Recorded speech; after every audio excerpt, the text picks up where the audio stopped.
Ganador! Ganador! Can I go run and grab a drink? Ganador! Ooh. Hi, Bubby.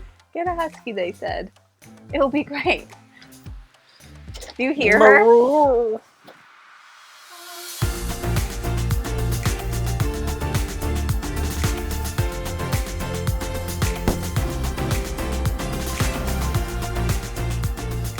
Hello everyone, welcome back to Foster the Meeple, a channel all about Board games. And Pitball. yeah, no, ball times pit, which is Jeff's new obsession. And it's very stressful to watch. No. Yeah, any hoozles. We're back again for another board game snapshot.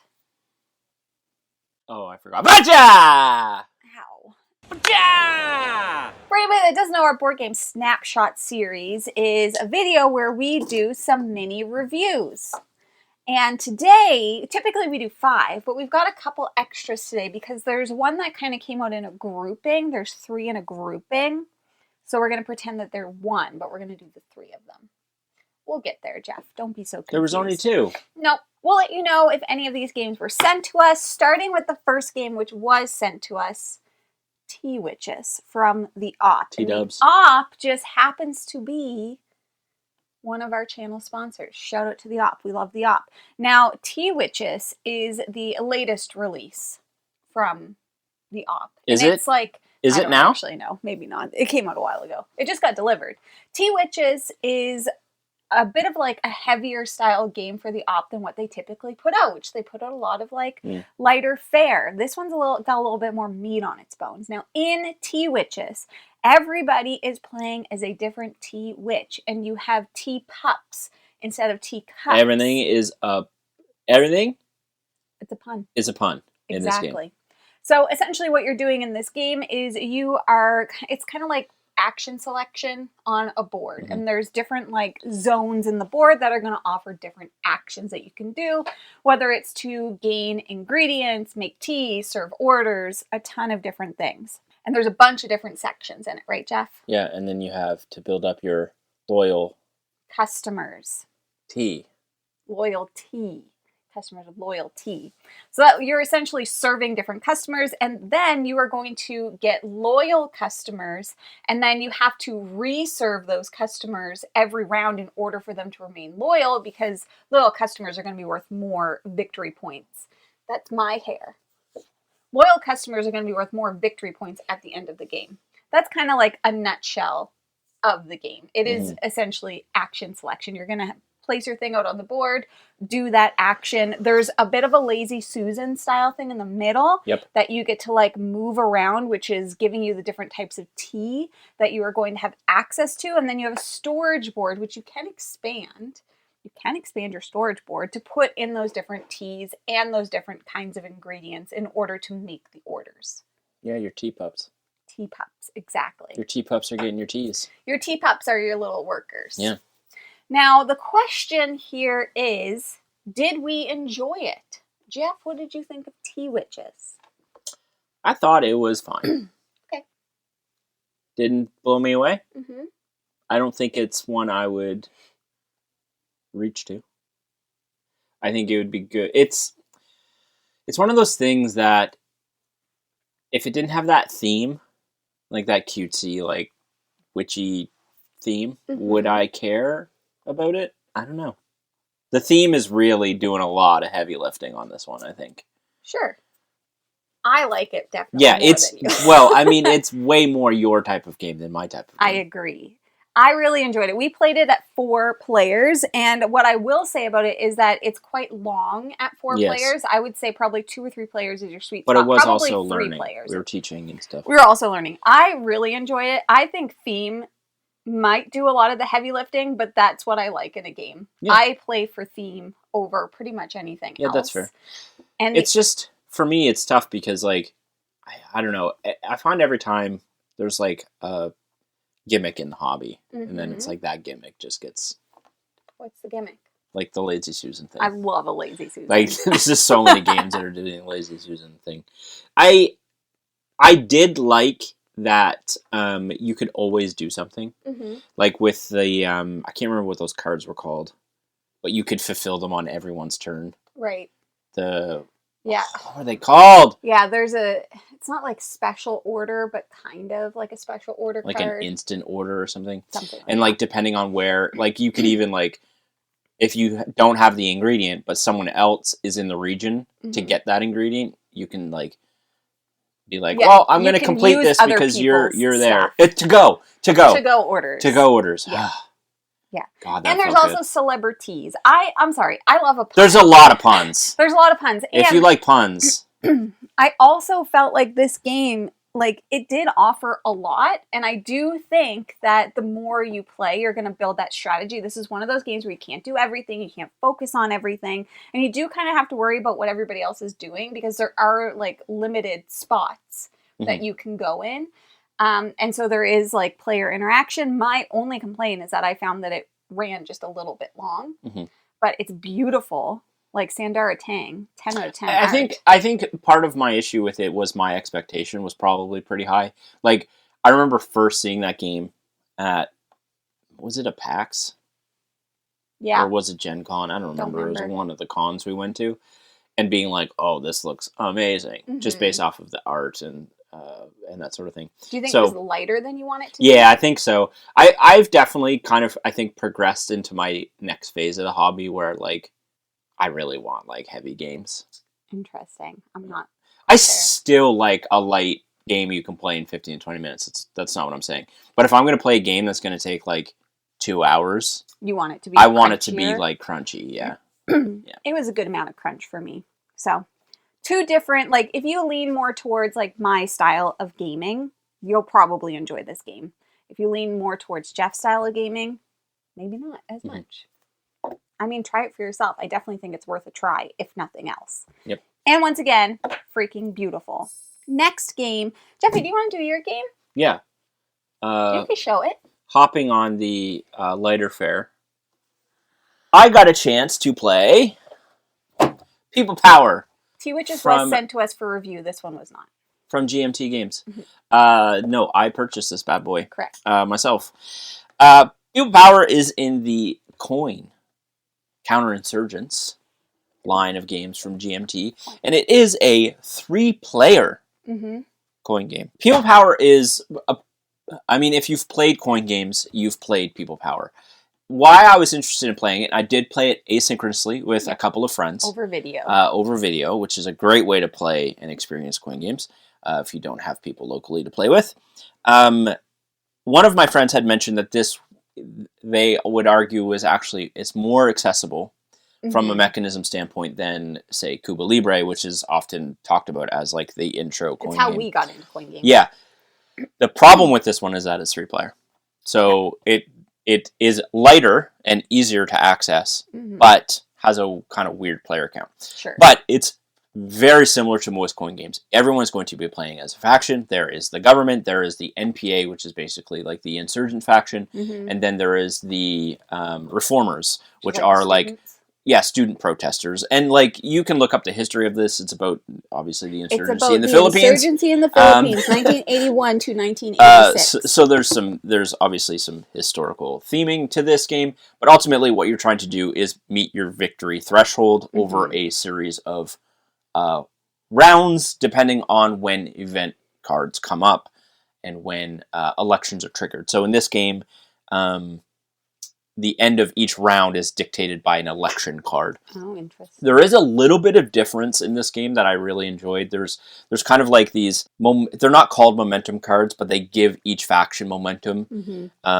during a round. So, for example, I had a card that during that entire round, I was able to ambush twice instead of just once. And each faction has these kind of like momentum cards that are outside of the game, but break the rules a little bit. Right. And then on top of that, there are like, I can't remember what they're called, but they're like last-ditch effort cards, essentially, to like, you know, if things are really bad for you, you can play down a card, and like, it's kind of like a fail-forward mechanism of like kind of blowing up the game state a little bit. Right. So there's a little bit more like kind of randomness to this one, I find, than in some of the other. Which is probably why it's a better intro. Yeah, and this is definitely, I think, it's interesting because I would say, yeah, it is easier to access, but it's also way more fragile in terms of like, if balance isn't maintained between the factions, like the government's probably going to run away with it, Right. which is kind of what happened in our game. Like I had a friend who was playing the government that took me out very quickly and early, and I spent the rest of the game trying to recover, and they ended up winning. But anyway, long story short, I very, very much enjoyed this. The 3-player count is probably a bit of a problem for most people, because at least at like the 4-player coin games, each person could play two factions. Yeah, which we've done. And I mean, you could kind of do that with this, but the factions don't necessarily like intertwine the same way. So playing this at not 3-player, I think, would be a little bit challenging. Right. But very much enjoyed it. I'm all in on war games now. Like every time I play them, I love them. But Yeah. That's People Power from GMT Coin Series. Love it. Yeah, I didn't get to play that one, so I have no opinion, but I'm sure that I would love it, but only if I got to play as the student-style faction. Yeah, Jamie... the only faction Jamie I like doesn't to take play. her turns. I'm not so allowed to play async games anymore. She's been banned.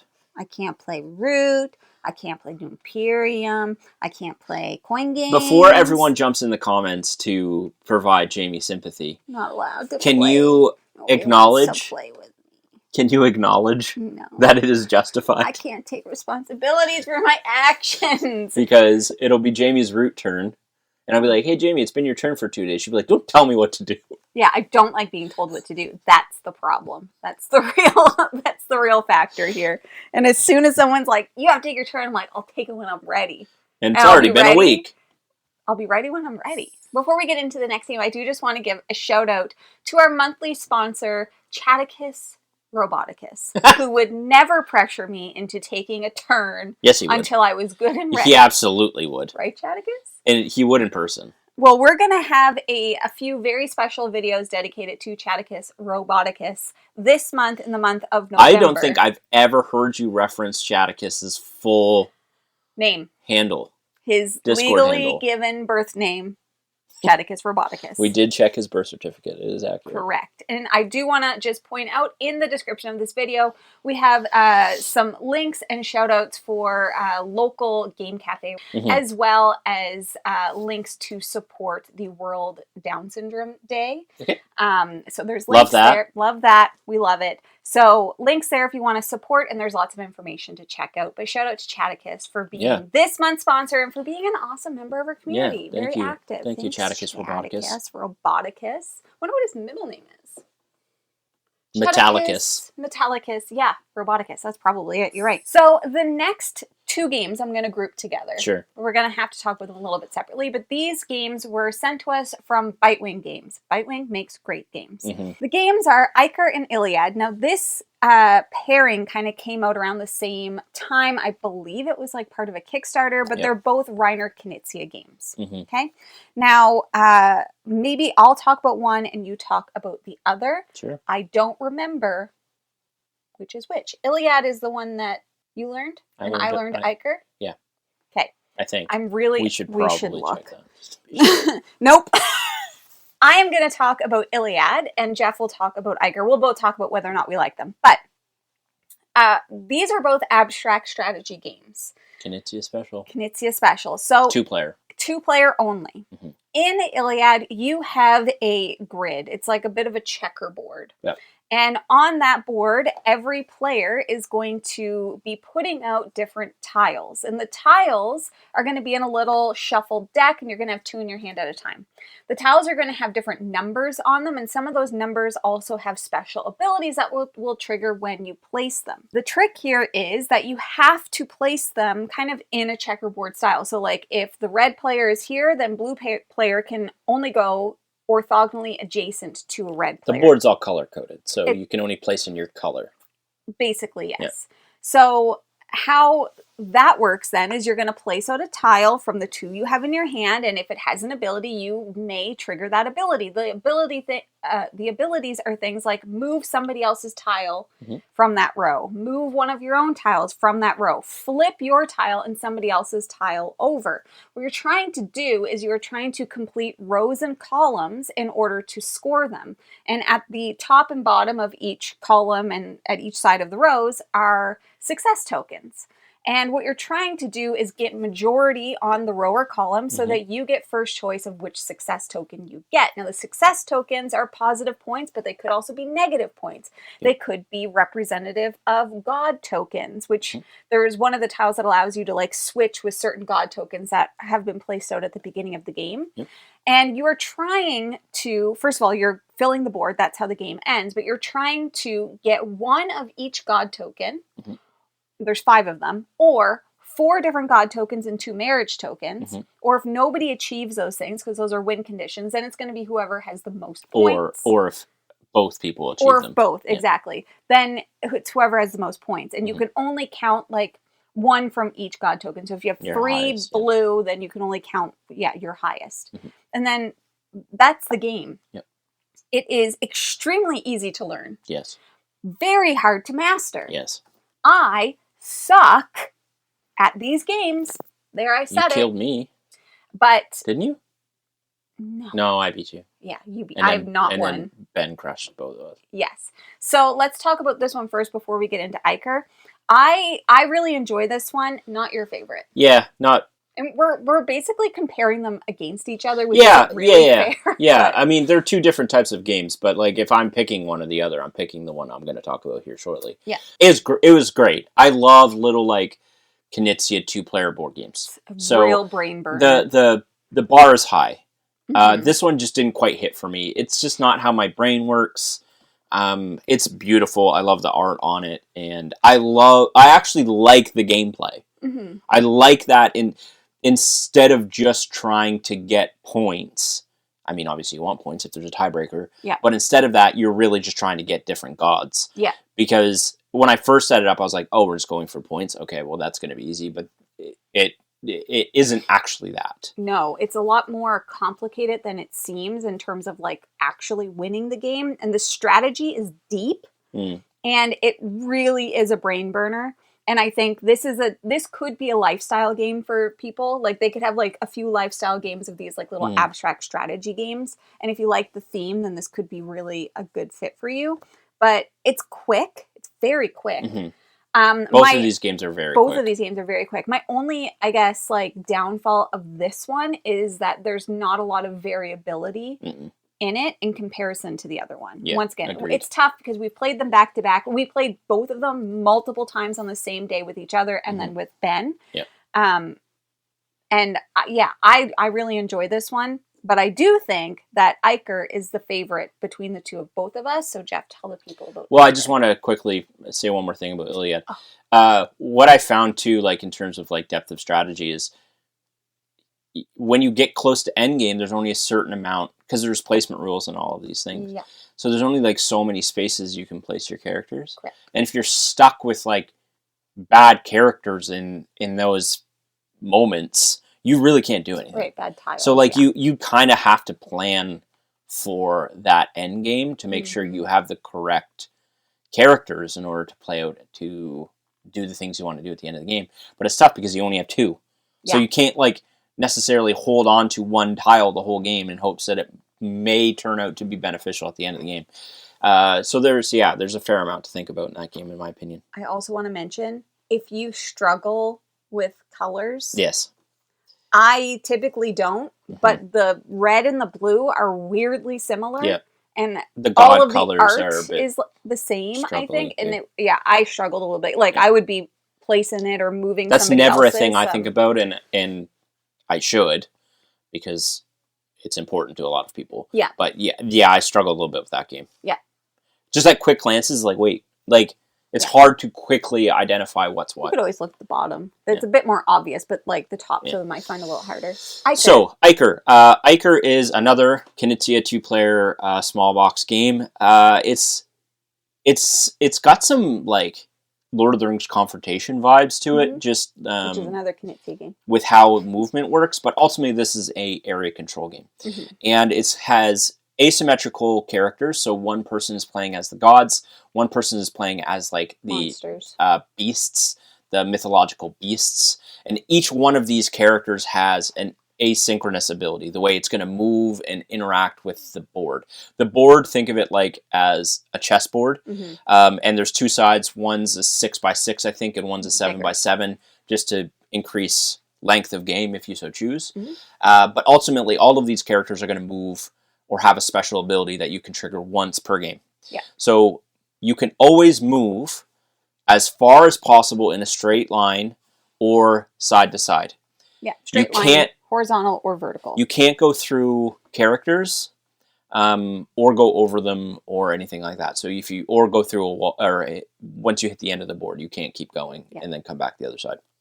Why that matters is because what you're trying to do is get all of your discs out on the board, and the first person to get all their discs out on the board is going to win the game. And that's why I say it's kind of area control. So the character is going to move, and if that character moves 4 spaces forward, it's going to place a disc in every space, the space that it started in, and then every space that it moved through, not including the one it ended in. And that's how you're going to get your discs out, by movement. Now, if your opponent then moves and goes over top of those, they're going to replace yours with theirs. Following me so far? Yeah, I've played it. And then each character, like I said, does have a card that allows them to break the rules one time during the game. So instead of doing that normal movement, you would flip the card and do the ability. Sometimes it's, this character during this movement can go through the back of the board, or this character can go through other characters, or this character can double stack their tokens during this movement.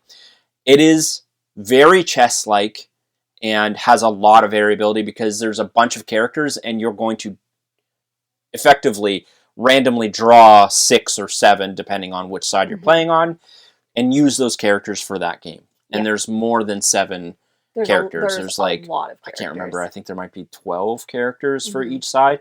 And obviously, like, they can release new characters and stuff. But that's the game. There's also a variant you can play with these tiles that can go onto the board that are kind of like gates or portals. And they're going to change the game up a little bit. So if you interact with a gate, it's going to do something like, it's going to give you a bonus, or it's going to move you to a different side of the board. So there's a ton of variability in this game. And if you like games like Lord of the Rings Confrontation, or Stratego, or War Chess, or War Chest, games like that, this is definitely going to be up your alley. One of the best games I've played, I think, in the last 6 months or so. I very, very much enjoyed this game, and I want to play it more. It is great. I also really enjoyed this one, and I do enjoy this one more than Iliad. Because I think it's just first of all, it's beautiful. The artwork is stunning. The colors are amazing. And the cloth boards, I think, if I remember right. They both have cloth boards. And it's just there is so much variability, and you can start to try and figure out how to best synchronize your characters and create those synergies with them. I'm, once again, terrible at it. I don't know how. I'm just so bad at these games. I have only played as the gods and never the beasts. So I just am assuming the beasts must be stronger than the gods, and that's why I've never won. And incorrect. But one thing, too, is some of the characters have an alternate win condition that if they meet their condition, you win the game immediately. Zeus so, and I think each side has similar abilities. They do. So it's not like the mythical beasts have all of these different crazy abilities than the gods do. It's similar. Each side is similar, I think, just to maintain balance. But, I very much enjoyed it. It's great. The last set of games that we're going to talk about are all from the same publisher, once again. And they were all sent to us for review. And we're reviewing them a little bit late from when they were sent to us. But they're starting to deliver now to people who back them. Got it. And this is a 3 set of games from Ivy Studio, and that is Pillars of Fate, Graft, and Time to Panic. Okay, so we're going to talk about each of them. I'm going to start with Time to Panic. Then Jeff's going to talk about Pillars of Fate. Then I'm going to talk about Graft. Got it. So the first one I want to talk about is Time to Panic. This is it's a card game. It's a real time, not a real time. No. It is a limited communication timeline style game, which you may have played similar games such as The Mind, etc. Like think of that kind of game when you're thinking of this. What's the one from Lucky Duck with the tiles? Tranquility. Yeah. So limited communication, but it is cooperative. Mm. So you are putting out cards into this timeline. And all these cards have different numbers on them. And everybody's going to have a hand of cards. And on your turn, you are taking a card from your hand and you are going to play it to either the front of the timeline, the end of the timeline, or if there's a gap, you can place it there. Mm-hmm. The cards also have abilities on them. When you play it, you can trigger that ability. It might be to trade a card from your hand with one in the timeline. It might be to move another card in the timeline. Collapse. It might be to collapse the timeline. The timeline, like with numbers that are all in consecutive order. Bunch of different things. So you're going to do that. You're going to trigger the ability. Yep. Then you get a bonus action, depending on, not all of them give you bonus actions, but typically you're going to get a bonus action where you get to trigger one of the cards adjacent to you. You get to trigger their ability. What you're trying to do, and then you panic. You draw a panic card. There's 3 types of panic cards. Mild panic, regular panic, total panic. We played with mild panic. Yep. Still sucked at it though. We're fine. Yeah. So we almost did it perfect. Mm-hmm.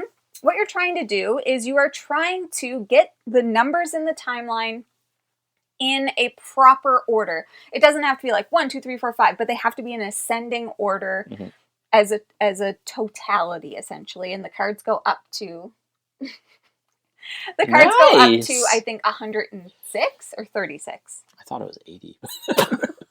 They go up to I don't know. It doesn't matter. 36. It is 36. It doesn't. It goes past 36, doesn't it? Mm-mm. So let's just be clear. It was 36. Yeah. You guessed 100. Yeah. Then 136, and then I guessed 80. I think I said 36. The point is, it's 36. Here's the point. At the end of the game, you're going to end when everybody only has 1 card left in their hand. Okay? At the end of the game, you are going to remove cards so that you have created an ascending order, and the amount of cards that you have removed is your score. So the least amount, the better.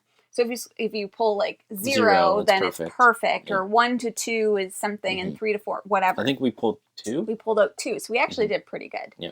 But that's the game. But you can talk to each other, but not so specifically. Like you might be like, oh, you can't say I have a 7. Like, you know what I mean? You can't do that, but it's limited communication. You could be like, oh, I can deal with this section of the timeline, or like I have something that can help us down here. Yeah, you can't be like, I have a delete card. Yeah, I'm going to put it here, whatever. So these types of games are typically not our jam. We did play it at 4 players with Ben and Sarah. And surprisingly enough, we really enjoyed it. Because like I said, we don't enjoy The Mind. We like Tranquility. But like generally these limited communication games are not our favorite. But of all the ones we've played, I think this might be the best one that we've played. Yeah, I think I've been very upfront and honest about my dislike for like The Crew. Right, The Crew, I forgot. Yeah, The Mind. I very much enjoyed this, and it shocked me because before we played it, I was even like, I even said to the group, I was like, I don't know if I want to play this because I feel like my disdain for these types of games is going to impact your experience. Right. But then we started playing it, and I actually very much enjoyed it. It's so like stressful. It's simplistic in what you're able to do, but it is pretty stressful to get it all sorted out. Yeah, I mean, and the decisions, because you could, like, there were times we were sitting there and being like, I don't know what the best thing to do is, because you're limited to what you've drawn. Yeah, and we should mention too, you might be like, well, that sounds like it'd be very easy. There's a whole deck of cards that you draw each round that are going to blow up your timeline.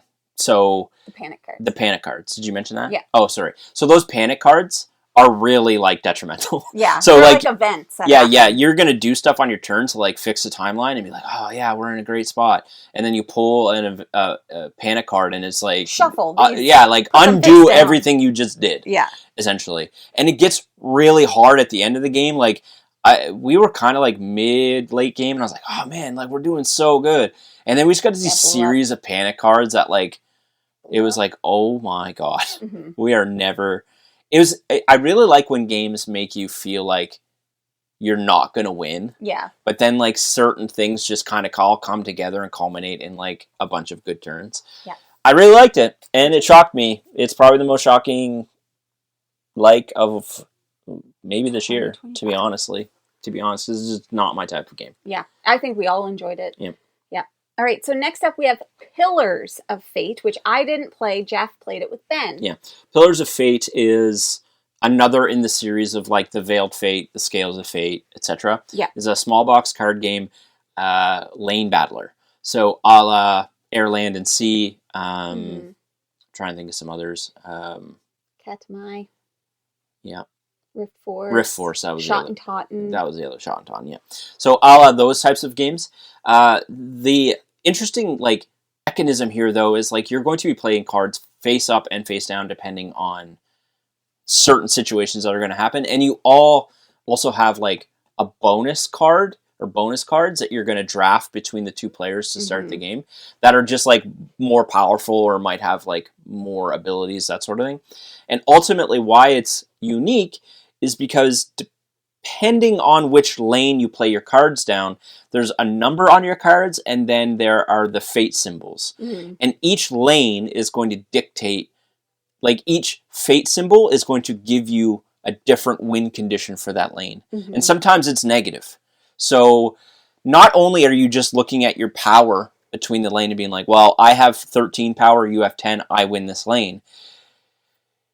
You also need to determine the majority of the fate symbols. So that you have to do that first. So let's just say, for example, I'm playing out a bunch of numbers because I'm like, well, I'm going to win this because if I win the dark fate side, I'm going to get 10 points. Right. But Ben's loaded up his side with the opposite symbol.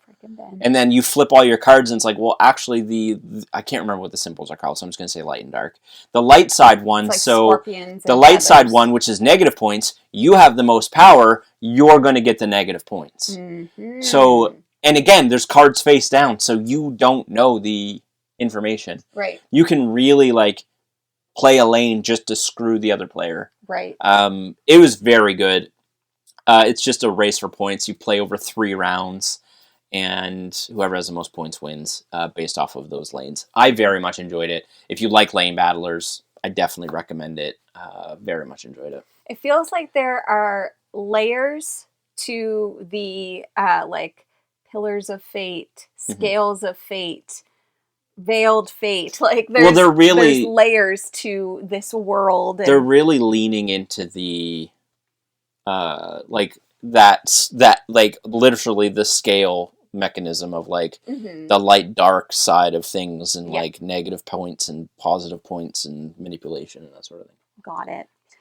Okay, so the last one that is the small box game from Ivy Studio is called Graft, which is set in the world of Tend, which is a game that we love, and our copy is on the way, and I'm very excited about it. Yes. So Graft is a card drafting game. Okay, so basically what you're doing is you are going to have a hand of 5 cards plus 1 card that is called the ship cargo card. So you have a total of 6. You are going to take one of those cards, and whenever you picked a card, you play it face up in your row. Pass your hand off. Those cards are going to have scoring conditions on them, and they're also, some of them are going to have restrictions on them. So this one might say, you can't play any yellow hammer cards to the right after this. It's restriction to anything else that you're placing out to the right. And you're just going to continue drafting cards until somebody pulls out a ship cargo card. When they pull out a ship cargo card, they're going to take another card from their hand and put it at the end of the row that they've created. Then they are shipping that row to score points for the end of the game. Okay. making sure, once again, that you do not conflict with any of the restrictions. If you get a hand of cards and you can't place it in that row is scrapped into your compost. Yeah. And the card that you played becomes your new row. So you can essentially only be working on one row at a time. Then when the game ends, and it's going to end when the deck is depleted and somebody ships cargo, everybody's going to get to score their last one. And then you're going to look through all of the rows that you've shipped and you will score them accordingly based on everything that's in that row. So it might be like, this stone is going to get 1 point for every other stone. This card is going to score 4 points if you also have a green and a blue in this row. Like, there's a bunch of different scoring conditions. You're just trying to maximize the amount of points that you are getting and trying to make the cards that you're drafting work. That's it. It's pretty like it's very straightforward. It's a card draft. Easy to play, easy to bust. Because there is a push your luck element, because Definitely. you could have a really good thing go and you're like, I'll draft one more time, because you don't know what you're getting. I don't know how many times I had a great Jeff did it row to ship, and then I'd go to ship it, and then I would get the new cards and have to add, because you have to add one, and that card would make me bust. Yep, exactly. Wild. So it's great. I love the world of Tend. It's colorful, it's cute, and it's just like a thematic game that kind of goes into that world while you're trying to like collect different resources and do that kind of thing. Yeah, I think if you like games like Villagers or Moon or Furnace, this is like a simpler version of a lot of those games. Sure, yeah, it's a bit of an engine. Yeah, a bit of an engine builder, a bit of a push your luck. One thing I will say, I just to be clear, I very much enjoyed this game, but I also love Tend. This gives me that like quick, like if because Tend's a bit of a longer experience. If I want a little bit of Tend, but I want to do it in like 25 minutes, 30 minutes, I will play this. But I just want to say quickly, like Ivy Studios has, I think, the best production value of any board game company right now. Like, these games are just small box card games, and they are gorgeous. Like, just with the foil they use. Chef's kiss, man. It's just like, everything is such, and it just adds to the experience, right? Like, it does. On top of the mechanisms and the enjoyment of the game, just like when everything looks really nice. You love to see it. Yeah. I did forget to mention, in this game, there are contracts, or like, not contracts, but badges that you're trying to get, which is similar to in 10. Global objectives. Yeah, so when you like ship your cargo, you see if the cargo that you ship match any of those badges, which will get you more points at the end of the game, and whoever has most points wins. Yeah, and I'll mention those badges are kind of a race too. So like, the first person to complete them, if it's multiple, that's fine. But once it's completed for the first time, then you get less points. After that. Yeah. So there's that added element as well. And I mean, these games it's like, get the batch, pick one that you like, whatever. But I will mention, Graft is minimum 3 players. Yeah, that makes sense. Okay. So just so you know, Time to Panic can be played solo, which I'm very, very curious That makes sense about. too. Yeah. So I think it's 1 to 4. Then Graft is like 3 to 5, and then Pillars is a 2-player game. Just so everybody knows. Well, that's pretty good. That's range. The whole spectrum right there. The whole spectrum right there. So those are some games that we've been playing recently. I'm happy to say that Jeff and I are eking out of our gaming slump. We've been playing a lot more games lately. Yeah, it helps with having people around. Nowhere near as many as we played back in the day, one might say. But we are definitely playing a lot more, which has been awesome. Yep. But I think that's everything that we have for today. We'd love to know in the comments below, do you know Chadicus Roboticus? Are you Chadicus Roboticus? If we got your middle name wrong, let us know. He's probably going to change his name on Discord to that now. Let us know if you've played any of these games, what you think. We are, of course, going to have lots more snapshots coming in the future. Just an update for everybody on the cafe. Things are moving and grooving. It's very busy right now, so you will notice probably a downtick in the amount of videos that we're putting out over the next few months, because I'm getting called in to like electricians and plumbers and this thing, and I have a student and...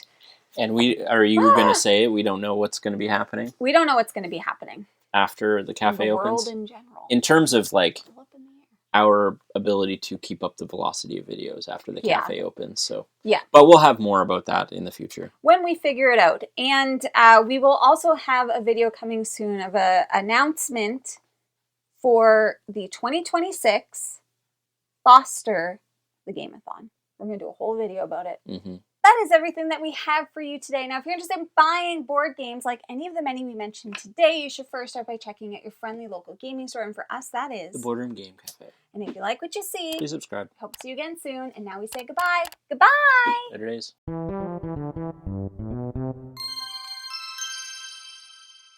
This isn't right. No. I think the camera's pointed way over. We'll have to wait for Juno to finish her alert. Alert! Do you want to know what that is? What? Those are our fascinators for Chad's big day. All right, I'll go do a run. Jeff? I don't know if the mics can hear that. Let's look. Another. That's a big box for just little puffs. Oh, I also got those little tables for the cafe. See, this is stuff you like. It's like flat. Yeah, it shouldn't be flat. It's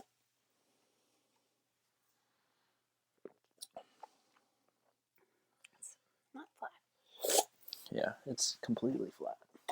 Wait. Why is it? I think you do this on purpose. What? I haven't even sat in that chair. I sit in this chair. This is my chair. How does it... Technically, that's my chair. But it's full of stuff. Jeff, it's this one. Lift your butt. Oh, that's better. Well, now I need to get up. All right. Now are you ready? Yep. And I just smacked my microphone. Hope you guys heard that. All right. Ah! Whoa, I almost knocked over. Our card got full. We got cut off.